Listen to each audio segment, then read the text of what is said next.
Welcome to Making the Magic, a podcast talking about all things Disney, Universal and beyond. This week we're taking a trip away from Orlando to Florida's Crystal River area, the only place in North America where you can swim with manatees. I'm Amanda. And I'm Martin. I'm really looking forward to speaking to Terry from Crystal River. The photos look amazing. The feedback we've had from our guests who have been there before, it all sounds amazing. I can't wait to find out more about how you can swim with manatees. That just sounds like a dream, doesn't it? I know. I'm particularly excited to chat with Terry about the swim with manatees. Incredible creatures, and being able to swim with them is such a special experience. Yeah, and then she's also going to be telling us a little bit more about all the other things you can do in the area as well. So hi, Terry. Thanks very much for joining us today to tell us all about Florida's Crystal River area. Welcome to the show. Well, thank you, Amanda. Hello, Martin. Hello. Thanks for joining us. You're talking to us from Florida, so I have to ask my usual question to our US colleagues. What's the weather like? It is sunny and about 31 Celsius right now. Ooh, that's quite warm, isn't it? It is a little warm, but a lovely dip in the springs will cool you right off.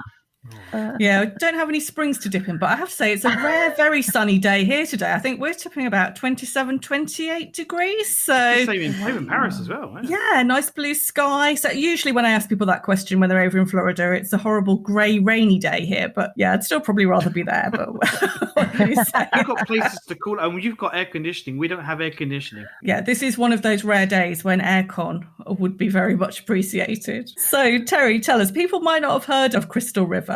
So whereabouts in Florida are you located?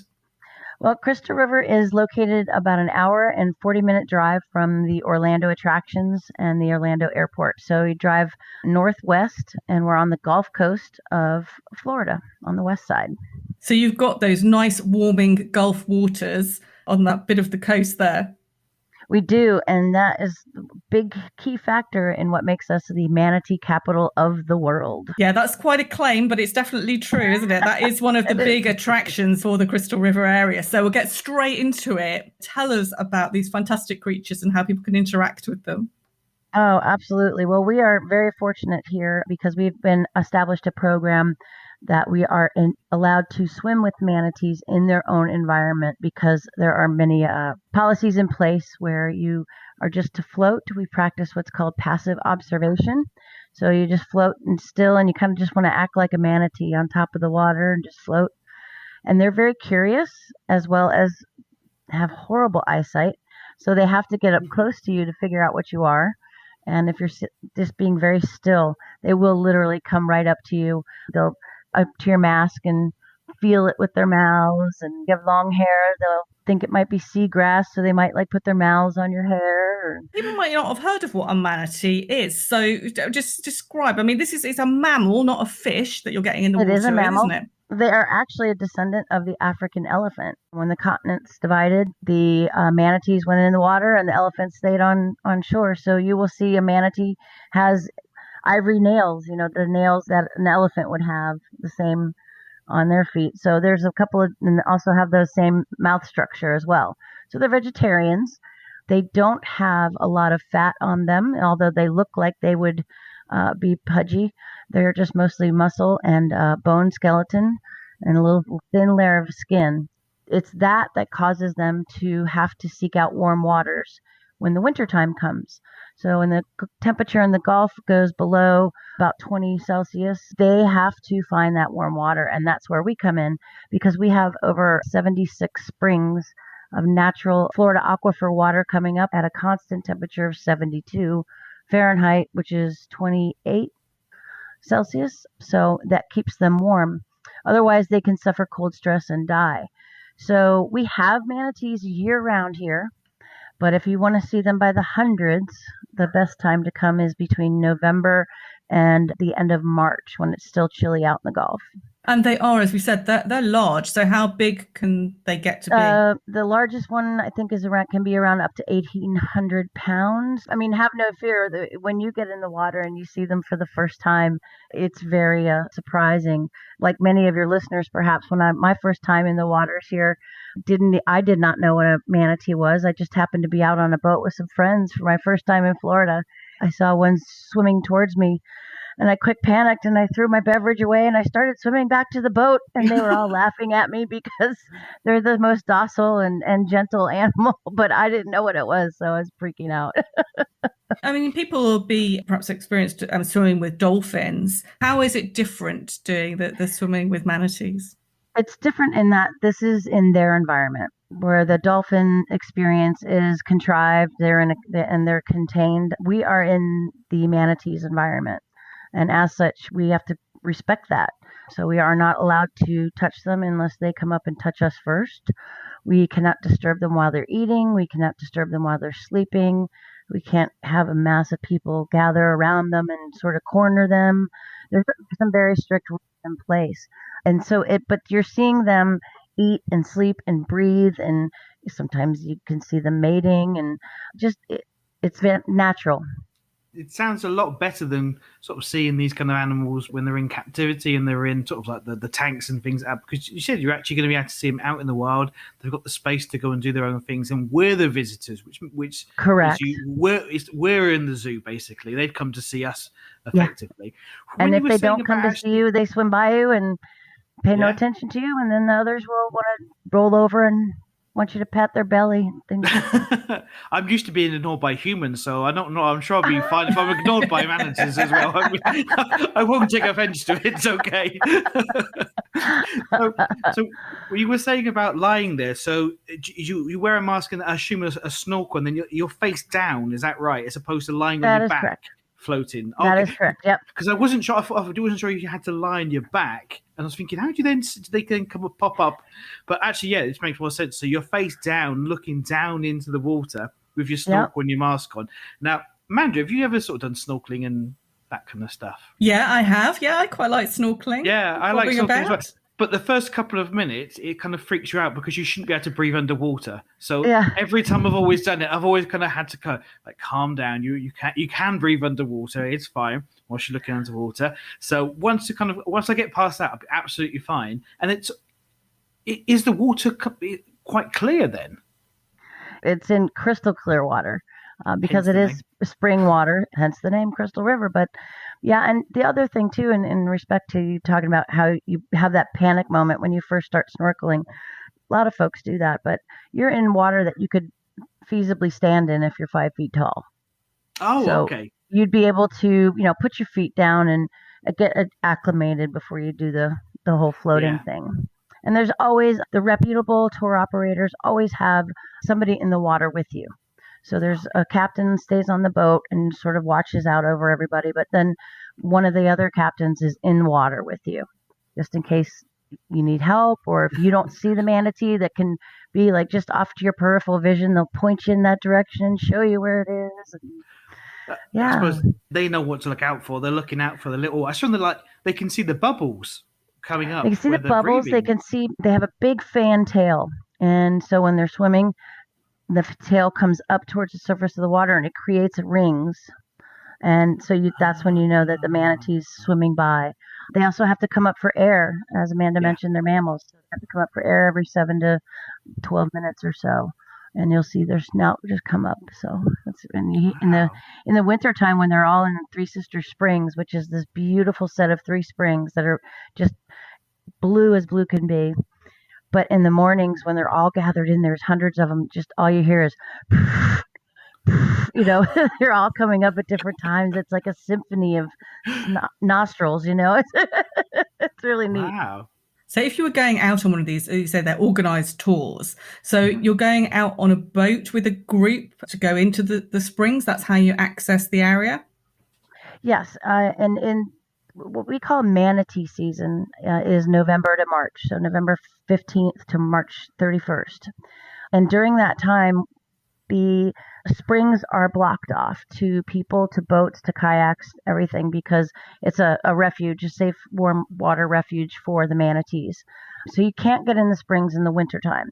Now, they come in and out all day long. So there's, and there's overflow. There's so many of them trying to get into that warm water. So there's overflow, and then you'll see them out there in that area just in front of the springs. But in the summertime and before and after manatee season, you can get in those springs and swim, and it is just unbelievable.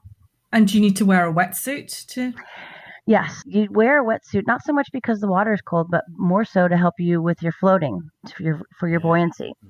And if those of you who might not be strong swimmers every boat has the swimming pool noodles on it, so you can float on those if need be. But I took my nephew when he was 4 years old, and he wasn't that confident of a swimmer, but the captain put him on his back and swam over to see the manatees with him on his back. So they're really good about that. Some of the really good places that we have here are very in tune with what their guest needs are. So if any handicap or disability we can handle. Most boats are well equipped to handle wheelchairs. To anybody who has trouble getting up and down a ladder, they're very helpful in that way. So it is pretty accessible then to everybody, even young kids. I wasn't sure about young children, whether they would be able to do it. So what would you say was the minimum age that you would suggest? I would say the smallest wetsuit I know that anybody has is probably a 2T, so a toddler, 2-year-old. And it's really just up to the parents and what their comfort level is with their child's ability. Because like I said, you're not really swimming, you're just floating. And the noodles help the little ones the most. So that's good. And oftentimes they don't use a snorkel. They'll just have their mask and they'll put their face down and look and then come up for air. It's kind of tricky to get the younger ones to learn how to snorkel.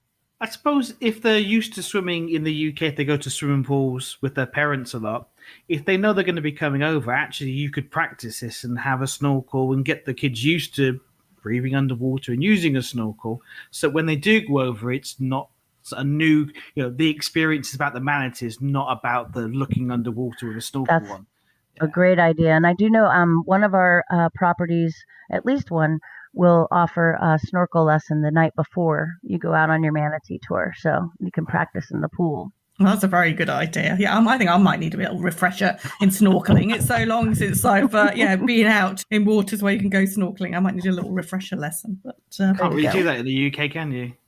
Not really, no. Not quite the same. I'm not sure you can do it. You don't snorkel in the Thames at all? Or? No. You can see shopping trolleys.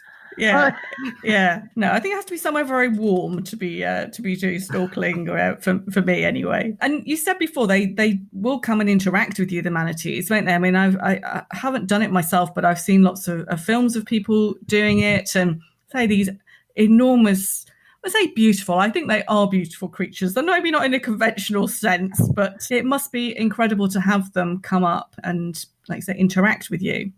It is a life-changing moment because their eyes are almost about the same size as the human eye, and they come up to you. They look you right in the eye, and to have that moment, I get goosebumps talking about it. And I've done it several times, and every time is different.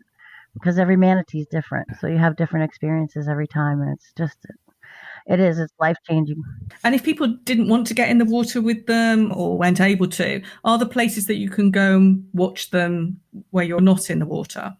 Absolutely. I mentioned Three Sister Springs earlier. There's a boardwalk that actually goes around all three springs. So you can just walk along the boardwalk and see the manatees, observe them there in the springs. In the wintertime, when there's not so many in there, but they're all out in the bay, there's several of the companies that will just offer an hour-long river tour. And you can go out and they will find the manatees for you to look at from the boat. And then also we've got a place down in our destination also called the Ellie Schiller Homosassa Wildlife Park. And it's a park that is a state of Florida park. And that's where they put rehabilitated animals that can't go out back into the wild. So for right now, we have 3 manatees at that park.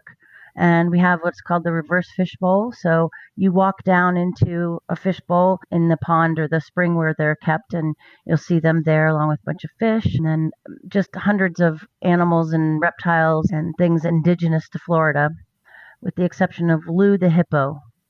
Oh. Hippos are not really indigenous to Florida. No.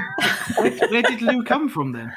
That's Lucifer a long trek. Is his long name. He was brought in the 50s or 60s, did some side road shows, the side of the road attraction, did a few movies out here, and it was a big deal. And the mayor of the county said, we're going to make you an official citizen. So now you are an indigenous animal to Florida, you can come into this park. So that's great. And he's been there ever since. He'll be 62 this year. Wow. So he's also the oldest hippopotamus in captivity in the United States.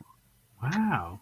I know. Who knew hippos? Yeah, right? Who knew hippos could live that long? And in Florida.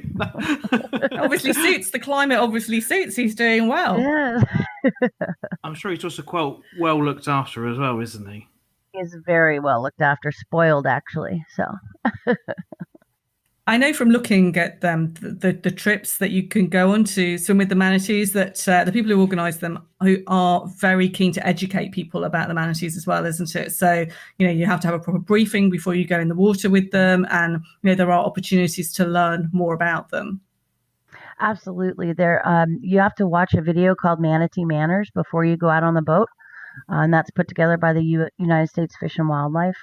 And then, yes, the idea is that if we educate you about the manatees while you're here in our destination, you'll take that home with you and you'll share that with your friends and your family, and that just to create that awareness, because they are an endangered species. They were put on the threatened list about it's been more than that, almost 5 years ago now, because the numbers are getting better, but they are still under the same restrictions. And so it's a lesson in how to be a responsible person, a responsible tourist, a responsible neighbor to those that live underwater and on, non-humans.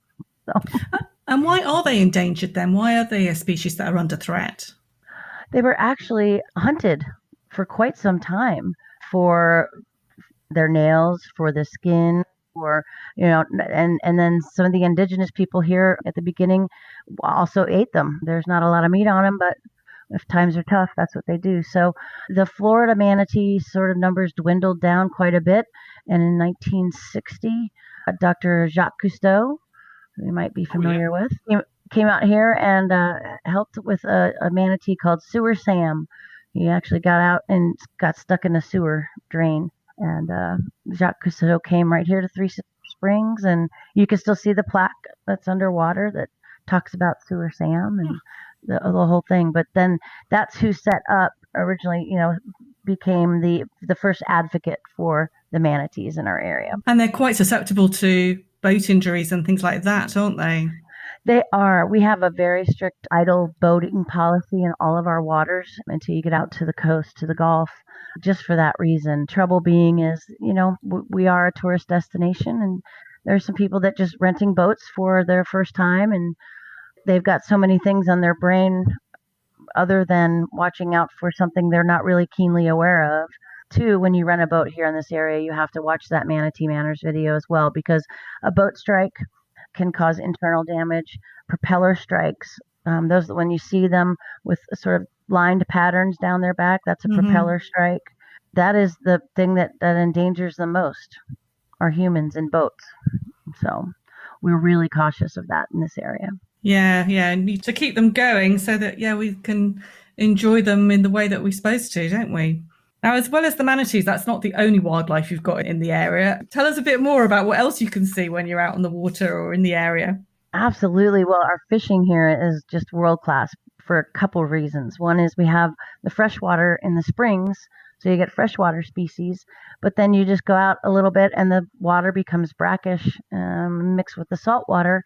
And then so you can fish with saltwater just, a mile down the river and be catching redfish and grouper and all sorts of fun fish. So it's really unique that way. We also have on the east side of our county, we have a chain of lakes, and in there some great bass fishing. There's a fish called crappie. I don't know if you guys have them there, but they don't taste like they sound. And then in the summertime, we're really lucky here because we have two high seasons. In the summertime, we have scalloping out in the Gulf of Mexico. Our area of where we are in the Gulf, the Bend region there, that's the reason we don't have beaches up here is because of the seagrass beds. There's just miles and miles of seagrass in this particular bend of Florida. So, and in the summertime are scallops. And the smaller ones, they're the bay scallops, not the big sea scallops. And you go down there, and then from July 1st until September 24th, you can go and take your boat out, get a captain, however you want to do it, get your mask and your snorkel and dive 4 or 5 feet and put them in your little sack and collect your dinner. And that's just the coolest thing is you collect these all day. You're out on the water. You're seeing different fish while you're under there, seeing turtles, dolphins. It's just incredible. And then you bring your dinner back, and usually the hotel or local restaurants will actually cook your catch. So that goes for fish as well. Yeah. So you can actually like catch your own dinner. It's really a unique experience. So it's a lot of fun. It's something very different to, I think, what people will be used to after spending a couple of weeks in the theme parks is dinner is made by someone, and the most you have to do is collect it from a counter. Right. As opposed to actually going to dive for it. But I really like the idea of sort of diving for it and finding it, spending that day relaxing, and then getting someone else to cook it, because they're going to know how to cook it. And unless you've cooked these things at home, probably not going to know the correct way to be able to actually cook these. So let someone who's a chef who actually knows how to do it. You've done the hard part. You've caught it. Right. I'm sure it tastes better as well, because you know all the effort that you've put into it.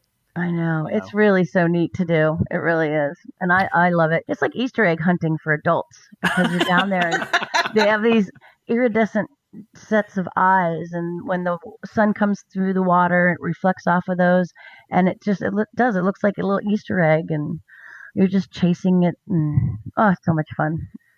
And you can't get much fresher than that, can you? If you've caught them that morning and then eating them that evening. That's right. I don't think I've ever heard of doing that on holiday before. Certainly fishing, but not diving for your own scallops. That does sound fun. It's really, it is fun. Yeah, and you mentioned something before too, Martin. I think you said something about, when you're done with the theme parks, and you're a really popular thing is to come to our area after the theme parks, because it's what I tell people, we are what Florida was before the mouse came. Yeah. So we're like original Florida, and so you come here and you could just kind of feel yourself start to relax. And after being in all of that chaos and lines and spending millions of dollars on a hot dog and a glass of Pepsi, you can really just relax. And it's a great place for families to come before they head back home, and just sort of unwind a little bit and enjoy something so unique. Yeah, you see so many families when they're getting on the plane flying home. It is an overnight flight back to the UK. I don't sleep on planes. I can't sleep on planes. One, because I snore and I don't want to wake the entire plane up. I just can't sleep on planes. I can't sleep on transport or anything like that. So I'm awake and I see everyone else just dead and just asleep. And it's, we're taking off at 7, 8 o'clock at night. And by 9 o'clock, everyone's asleep. And I'm thinking that's because you've just spent 2 weeks going around the parks for the entire time. You haven't had a day off. You've done it really quickly. And that's a mistake that a lot of first-timers do, is they think they have to be in the park every single day. But we know, we've tried to educate people that you need to have chill-out time, because it is a holiday. It is a vacation at the end of the day. You need to have time to relax. You don't want to then go back to school or to work couple of days afterwards and be asleep at your desk. Need a vacation from your vacation. Exactly. Right? Yes, definitely. This is the vacation. This is the vacation part of it. And I think also there's, a lot of parents feel they, we have to take the kids over to Disney. It's kind of the done thing. And you might get one parent who's not quite as keen to do it. And I think if you can almost bribe them by saying, look, we're also going to go and do this, a lot more relaxing part of it. We're going to go, you like fish, we're going to go and do fishing. You can then go and get a chef to cook what you've caught for the day. And then you throw in also that you can go and be with the manatees. I think that's going to be a winner for most families, don't you think, Amanda? Yeah, definitely. I mean, we're seeing more and more, aren't we, that people are wanting to, do the parks. And I mean, we're huge theme park fans, so we wouldn't say to people not to do it, but it's what else you can do within quite a short distance of Orlando. So as you said, what you're talking, hour and a half, hour and 45 minutes to get to the Crystal River area. And some people might just want to come for the day. I mean, particularly, to swim with the manatees, I think that is an incredible experience and something that lots of people would do. But I'm sure you would encourage people to come and stay maybe a little bit longer so that they get that proper relaxed chill out, as we were talking about. And there's certainly plenty of other things to do, aren't there? Yeah, and I would encourage somebody to come to spend the night, at least the night before your manatee swim. Many of the swims and the best time of day to see the manatees when they're most active is first thing in the morning. So a lot of these tours go out at, depending on the time of year, when sunrise is 6:30, 7 o'clock at night, or at 7 o'clock in the morning. So that's an early start if you're coming from Orlando to meet up with a boat at a 7 o'clock start time. So, why not come the night before, stay at the hotel, have a breakfast, stroll on over down the road to your manatee tour and do that. And then after that, my gosh, you can go to the wildlife park. If you like to ride bikes, we have some incredible trail. It's, used to be a railroad track. It's 46 miles long. And it goes through all sorts of neat little towns all throughout our county. You can go for a hike at the archaeological park. You can rent a paddle boat or a kayak and go down the Chazawitzka, don't ask me to spell that, river. And that is an experience in and of itself because there's no homes, there's no buildings. You're just literally on a river in a kayak with nothing else around you. You feel like you're out on a safari almost. It's just so incredible. So just to ask the kind of question I always ask is, so there's no dangerous things out here. Are we going to find any alligators in these waters, or is it just nice things like manatees? Oh, it's just fluffy manatees and puppy dogs. No. Really? I would be lying if I didn't tell you that we do have alligators here. What I will tell you, though, especially when it comes to the springs, when we're swimming with manatees don't have any natural predators. So an alligator will swim right by a manatee, touch it, run by it, whatever it has to do, just not care in the world about it. But for the most part, alligators don't like the colder water, one, because they're a warm water animal. They don't like humans. They don't like being around humans. They'd rather be hiding in dark, murky water, in grass or in mangroves and hiding out that way. So are you going to see an alligator? Probably. If you're on a kayak, you might see one from land. They won't bother you. Okay, I feel a bit better now. I promise. I go swimming in the lakes where I can't see my foot, can't see my hand in front of me. Yeah. And I've been doing it for years and never had a single incident. So. Yeah, someone did tell me, if you're in the water in Florida, you're never going to be too far away from an alligator. But I suppose if you're careful and you just have to be aware of things around you. Make a lot of noise and splash around. They don't like. Yeah, and you say you don't want to be near them necessarily. They don't want to be near you, so you have to take that into account. So if we were going to stay a few nights in the Crystal River area, so where would be a good place to base ourselves? What kind of accommodation do you have for people? We have your typical chains. We have the Holiday Inn Express, Hampton Inns, Best Western. We have some properties that are on the water, anywhere from a full service resort, which is the Plantation on Crystal River. And they offer their own manatee tours and boat rentals and things like that there. So that's a really convenient place to go. We've had people stay there and as well as some of the chains, but we have had people stay at the Plantation on Crystal River, and that does always get very good feedback. It's a beautiful piece of property. And there are other hotels in the works, so that'll be coming up on the water and hopefully in the next few years. I think COVID slowed that down a little bit, and then we have a place called the Crystal Blue Lagoon, and it's a bed and breakfast, and it's just the neatest. They've painted the floors to look like the spring, so there's manatees painted on the floor and rock formations and things like this. So it's all very 3D looking, and it's really neat. And then we've got little shacks you can rent that are on the lake, that a 1-bedroom little cabin shack, that kind of just depends on what you're looking for. And we also have actually more RV slots in our county than we do hotel rooms. So if you are wanting to have that RV experience, which I know is becoming very popular here, and I think has started to become popular as something to do when you're here for international travelers, that's a great option as well. And many of them are on the water as well. So just tell us a little bit about the geography then, in terms of, so you've got a few smaller towns that people might want to base. So let's just give a little flavor of the towns and what there is to do. Sure. Well, Crystal River is, that's where we branded ourselves as Crystal River, but we are Citrus County and on the Nature Coast. So it's made up of Crystal River, Homosassa, Inverness, and Floral City. Floral City and Inverness are on the east side of the county, so more towards the center part of the state. That's where you'll find all the freshwater lakes and bike paths and things like that. And then the Homosassa and Crystal River are on the Gulf side, the west side of the county. Homosassa it truly is an old fishing village, and it's just been built up a little bit, with some hotels and things, but you just get this feeling of being, you're in a fishing village, and it's just quite charming. And there are wonderful restaurants right on the water there. There's a wonderful place called Crump's Landing, and it's a series of tiki bars. You can have your own personal tiki bar. I like a tiki bar. Oh, you are going to love this. It's not going to be a lot of singing like the tiki room. Yeah, no singing birds. No singing birds. Not like the tiki room, no. But and live music everywhere on the water. So you can get great food, great beverages, and listen to music and just be out on looking at the river and the water. Oh, it's just gorgeous. Inverness is, they call themselves the small town done right. They were part of the USA Main Street project, and they have done some really neat things down there with their Depot district, which is where they have a farmers market every Saturday. It's an outdoor farmers market. It's in the shade, which is nice. They've got it in a covered building. Floral City is known for its orange groves and strawberries.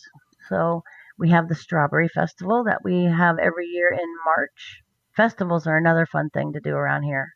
See, if I keep talking, I'm going to keep thinking of so many things to do. But we do have a Manatee Festival, of course. We have to have one of those. Yeah. And those are on Martin Luther King weekend. We have the Stone Crab Jam, which is a festival for stone crabs. We have Shrimp-a-Palooza, which is a shrimp festival. Elvis Festival, because Elvis filmed a movie here. Oh, wow.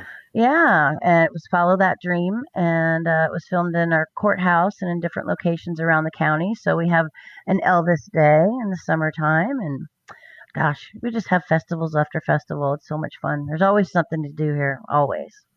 And we don't have a lot of chain restaurants.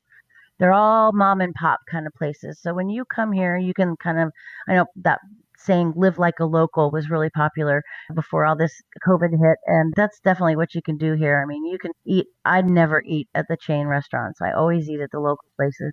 It's just such a great experience, and the food is always so fresh, especially the seafood. So I think the first time you go to America, especially Orlando, a lot of British people want to go to the chain restaurants because they've heard of these big names. Once you've been a couple of times, they're all right, but they're not great, are they? Let's face it. So if you want to go and eat, something decent, you're thinking, I'm going to avoid the chain restaurants. And in Orlando, there isn't mom and pop restaurants. There isn't just one-off restaurants, really, is there? Because I assume the rent's too expensive. So when you're getting out to places like Crystal River, you can actually go and experience, this, and imagine the hospitality, because it's a family-owned restaurant, so they really care about how they look after their guests, and the quality of the food's going to be great. And imagine if they're using strawberries or if they're using oranges, then they're going to be local ones, aren't they? Yeah. Everything's just going to taste amazing. So I imagine the desserts there are going to be pretty good. Yeah. Your listeners can't see me, but if they could, they'd know I don't miss dessert often. And it is every place has got something neat. No. Yeah. I think between us, we all like a dessert. It's an integral part of any meal, and especially if you're going to have something that's fresh as well, and something that's made in a family restaurant. It's a homemade thing. Then I think that's where you're going to experience the real America, as opposed to sort of the big chains. Yeah. I don't know why we always record these podcasts just before dinner when we haven't eaten. Because my mouth is watering again. We do like talking about food in restaurants, but we need to eat first, otherwise it's too distracting. You talked about the festivals you have for the Strawberry Festival and that you're a citrus county. So I presume you do have orange groves and things. Can people go and look around those? Yeah, we do. We have orange groves. We have a place. It's one of those old side of the road fruit stands called Ferris Groves, and that's in Floral City.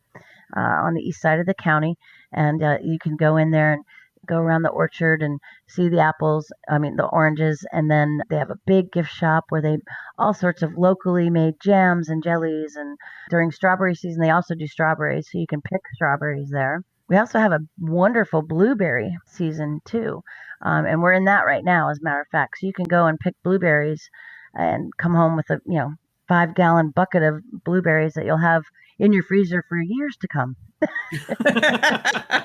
That's the problem when you go and pick your own fruit. I think you always end up with far too much, don't you, that you can use them straight away. But a nice problem to have anyway. It is. But yeah.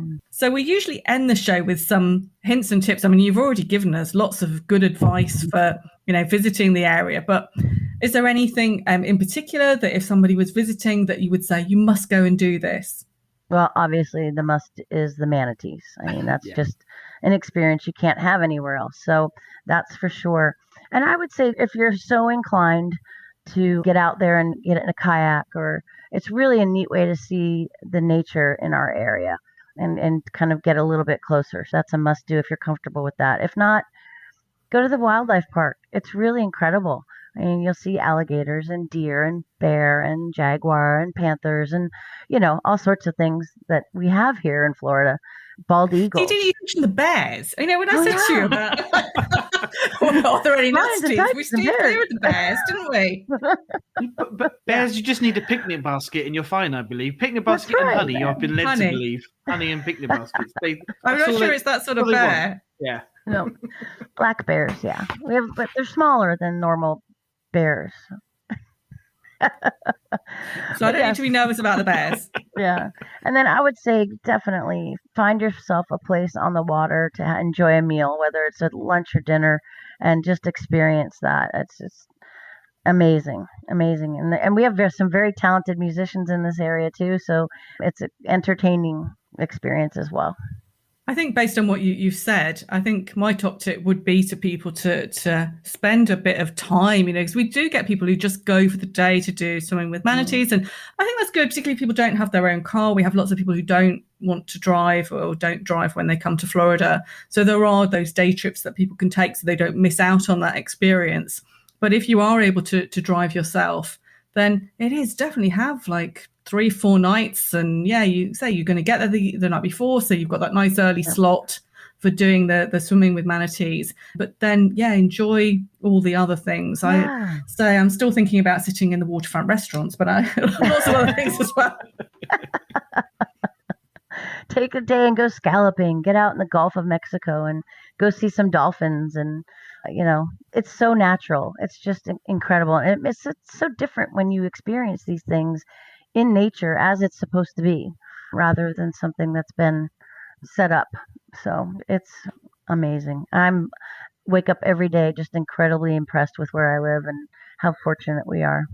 No, you certainly are. Yeah, no, and I think you'll definitely have whetted our listeners' appetites for wanting to come and visit as well as us.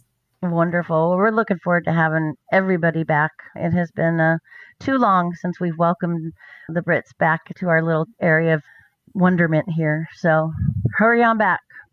So that was great. A huge thank you again to Terry for speaking to us. That was so interesting, wasn't it?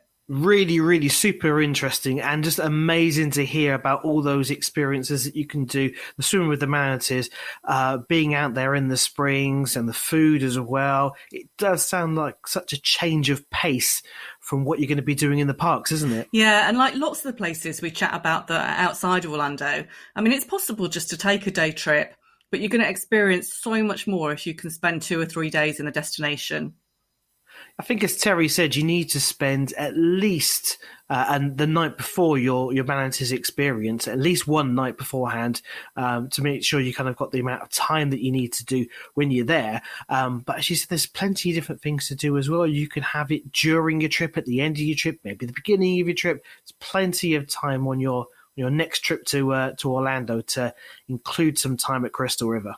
Yeah, but if you do only have one day, if you're really pushed for time, or for instance, if you don't want to drive, then we can arrange day trips as well, including transport, pick you up from your Orlando hotel. It is quite a long day, so I would say if you've got little children, then that day trip probably isn't the best thing. It's best to go for a little bit longer. But yeah, if you're really pushed for time, you're trying to cram everything in, then you can do that day trip. Yeah, and I think more and more people were not doing the 14-night trips anymore. We're booking more people for 15, 16 nights, even sort of shorter ones, sort of 10 nights. Gone are the days where you had to go with the package holidays and you had to go for 14 nights because there was only flights once per week. Now you can fly every single day. Well, that's it. Yeah, we can tailor make your trip to be whatever you'd like it to be. And over in that Crystal River area, as you said before, I think you're going to really experience that old Florida, so more independent dining options, a slower pace, more nature-based activities. So really good to combine with that bit more frantic visiting the parks and that really busy time. Yeah, there definitely is a bit of a change of pace. We're going from the theme parks, going out to go and be with Manatees. Different experiences and different kind of memories that you're going to be creating. Absolutely. And if you'd like to find out more about visiting Crystal River, then you can find all the details in the show notes, and we'll link into their website, which has got a really good online guide as well. So that's all for this week. We really hope you enjoyed the show. Please make sure you subscribe or follow us so you don't miss any of our future episodes. And if you'd like to find out more about Fairytale Holidays and how you can book your next holiday with us, then please visit our website. That's fairytaleholidays.co.uk. You can find all the links in the show notes. So thanks for listening. And have a magical day.